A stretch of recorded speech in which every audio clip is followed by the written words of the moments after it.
Hello, hi, welcome back to my channel with me Paraman. আশা করছি সবাই ভালো আছে আর আমরাও ভালো আছি। আর এখন বাজছে 5:30, মানে 5:45 বাজে। তো এখন থেকে আমি আমার ব্লগটা শুরু করছি। আজকে আমি দেখাবো তোমাদেরকে আজকে সন্ধ্যা বা ইভিনিংয়ে আমি কি করি সেটাই। বলো গুড ইভিনিং। Good evening. এই দেখো কানের মধ্যে এই সুতাটা লাগিয়ে গেছে, এখন খুলো। রাম, প্রত্যেকদিন তো সকালবেলা থেকেই ব্লগ শুরু করি, তো আজকে ভাবলাম যে আজকে আমি সকালবেলা থেকে ব্লগটা শুরু করি। এটা মিষ্টি ফ্রকের নিচে একদম কটনের একটা এসে থাকে না, লাইনিং থাকে, সেটাই ধুয়ে ধুয়ে এরকম অবস্থা দিয়েছে। এই ড্রেসটা পরে আমি কেটে দিয়েছি। মিষ্টি দেখো টাকলু হয়েছে। মিষ্টি স্কুলে মিষ্টিকে টাকলু বলে সবাই, বলে না? ও তো ক্যাপ পরে যায় না, তো ওকে কেমন করে বলবে? আর এত যদি গরম লাগে, এমনি সকালবেলা তো হাওয়া থাকে, এর জন্য ক্যাপ পরিয়ে দিই, কিন্তু তাও যদি যদি স্কুলে গরম লাগে, তা ও টুপিটা খুলে না মাথার থেকে। লজ্জা লাগে যখন আমি লিফটে নিয়ে আসি, তখন আমি বলি এখন তো ঘরে এসেই গেছি, লিফটে এসে গেছি, এখন টুপিটা খুলে নেই না। ও আমার জামা দিয়ে বা আমার ওড়না ঠোন্না দিয়ে মাথাটাকে ঢেকে তারপরে এতটুকু দিয়ে আসে। ওই দেখো, আল্লাহ হাবিবি কুকু, এটা আমার কুচি। দুধ জাল দিয়ে উড়ি বাবা। Hello guys, hello guys. হ্যাঁ, মিষ্টি এখন থেকে ব্লগিং করবে না, হ্যালো গাইস করবে। কালকে মিষ্টির স্কুলে মকর সংক্রান্তি সেলিব্রেশন হবে, তো স্কুলে কাইট নিয়ে যেতে বলছে, তার সাথে তিলের লাড্ডু নিয়ে যেতে বলছে, তার সাথে গুড়ের কোনো লাড্ডু নিয়ে যেতে বলছে, তো এগুলো সব আনতে হবে।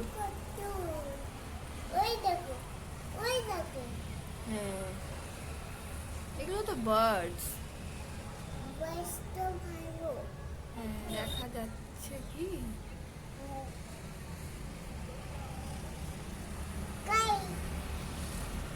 কোথায় কাইট?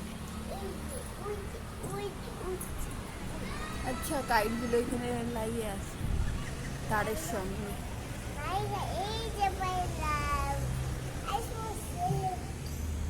জামা কাপড় সব নাড়াই আছে।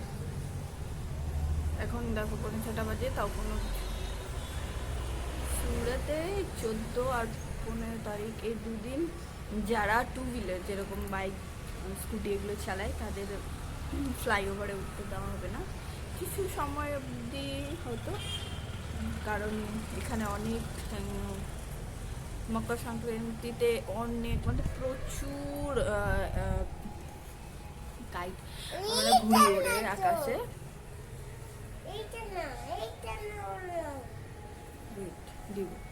তো অনেক ঘুড়ি ওড়ে, তো সেখান থেকে ঘুড়ির যে সুতোগুলো থাকে না, সেগুলো দিয়ে মানুষের অ্যাক্সিডেন্টও হয়ে যায়। তো সেই জন্য এই দুদিন ফ্লাইওভারে কিছু সময়ের জন্য বন্ধ থাকবে। আর যারা 4 হুইলার নিয়ে যাবে তারা যেতে পারবে, তারা চলতে পারবে ফ্লাইওভারে। আর এখানে অসংখ্য অসংখ্য ফ্লাইওভার, মতলব যেখানে যাও সে সব জায়গায় ফ্লাইওভার। তো চলো, এখন দুধ দিয়েছে, দুধটা গরম করে মিষ্টিকে দুধ দিই। দুধ খাবো না, মনে নেই কালকে কি হয়েছিল?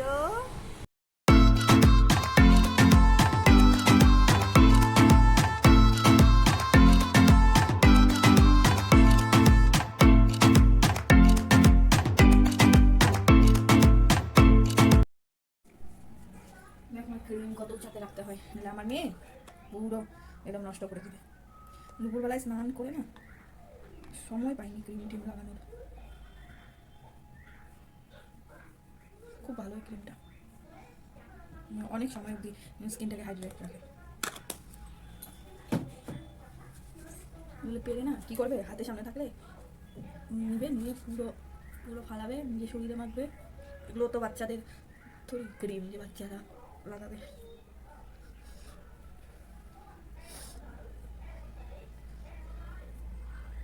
মুখের মধ্যে একটা রফ রফ ব্যাপার ছিল আগে, একটু রফ রফ লাগতো, একটু মনে হচ্ছে চামড়াটা উঠে উঠে যাচ্ছিলো ওরকম আলাদা, তো এখন একটু ভালো হয়েছে, ঠিকঠাক হয়েছে। প্রত্যেকদিন মনে করে তো লাগাই, কিন্তু আজকে ভুলেই গেছি। আর মামা এই এই সেটাও ভালো, হলদি উপটান বডি লোশন, উপটান বডি লোশন এটাও ভালো, এটা অনেক সময় দিয়ে হাইড্রেট থাকে। এমনিতেও গরমের দিনে তো কিছু না লাগালেও মনে হয় চলে, কিন্তু ঠান্ডার দিনে না কিছু না লাগালে না শরীরটা মনে হয় ফেটে ফেটে যাচ্ছে, এরকম এরকম টানে চামড়াগুলো একদম পুরো।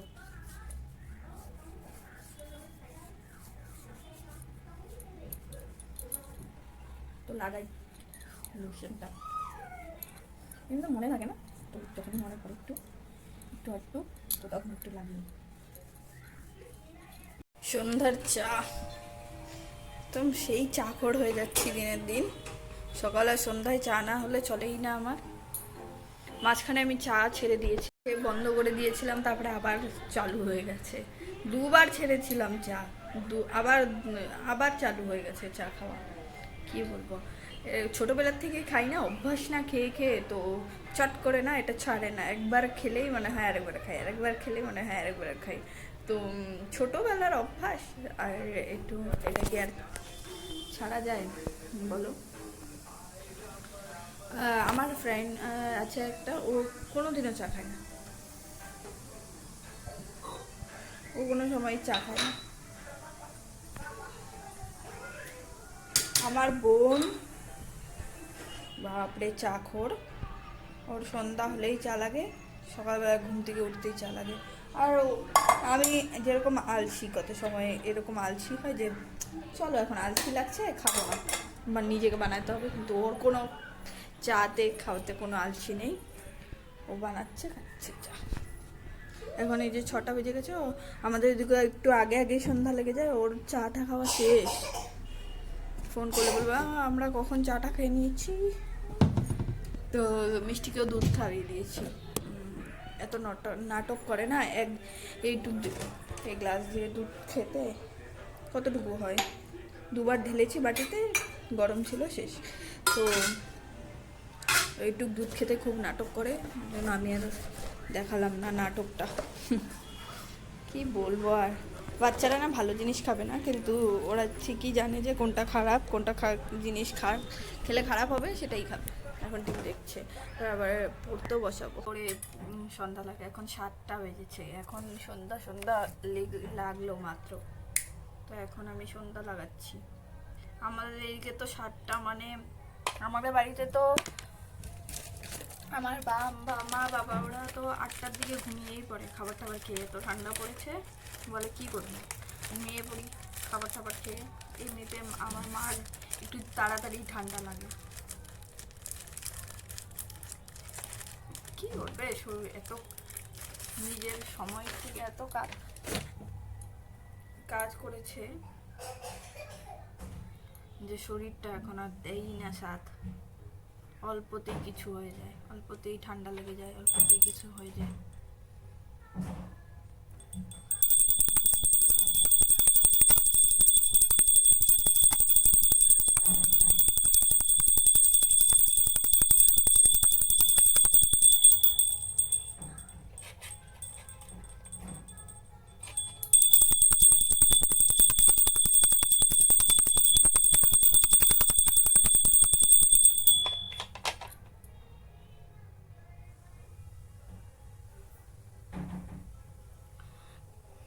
তো এখানে তো সেরকম ঠান্ডাও নেই, আর দেখতেই পাচ্ছ নাইটি পরে বসে আছি, শুধু ঠান্ডাই নেই। কি করবো, সন্ধ্যাটা দিয়ে দিলাম। এখন মিষ্টি বাবা আসছে বললো, ফোন করছিল। মিষ্টিকে একটু হোমওয়ার্ক আছে, হোমওয়ার্কগুলো করিয়ে নিই। এখনই আবার আরেকটা নাটক শুরু হবে, হোমওয়ার্ক করার কথা। ওই যে দেখো, এখানে বলছি যে আমি হোমওয়ার্ক করাবো, আর ওখান থেকেও বলছে করতে হবে না। বসবে না বসলে পরে পুরোই কমপ্লিট করে, পুরো পড়ে ঠরে পরেই ওঠে, এমনিতে কোনো ঝামেলা করে না, খালি শুধু বসানোটাই খুব কঠিন। এখনও তো এখন নার্সারিতে এই বছর LKG-তে উঠবে, এখানে বলে জুনিয়র কেজি। তো LKG-তে আমি টিউশন দেবো না, সবাই টিউশনও দেয়, স্কুলেও পড়াচ্ছে দেখি। আমি টিউশন দেবো না, সবাই কিছুজন টিউশনেও নিচ্ছে, আবার আমি নেবো না, কারণ এত ছোট তো, স্কুল টিউশন এত হেডেক দেওয়া উচিত না। ঘরে আমি যতটুকু করাই আমার কাছে করে, ঠিক আছে, অতটুকুতেই চলবে। আর একটু বড় হোক তখন তো করতেই হবে, তখন তো টিউশনও করাতে হবে, তারপরে স্কুলে যেতে হবে, সবই করতে হবে, নিজের থেকে করতে হবে, আমাদের করাতে হবে। তো এখনই এত বার্ডেন দেওয়াটা উচিত না। ওর বাবাও বলবেন না টিউশন দেবো না, এখন ঘরে যা করছে করুক, স্কুলে যাক, আর ঘরে তুমি করাও, তাতেই হবে। ঠিকই আছে, চলো, এত টিউশন ফিউশন এখনই দিয়ে কোনো লাভ নেই। তো আমি যতটুকু করাচ্ছি আর স্কুলে যতটুকু করাচ্ছি ঠিক আছে। মিষ্টি বাবা ফোন করছে, 1 সেকেন্ড। মিষ্টি কাইট এসে গেছে, মিষ্টি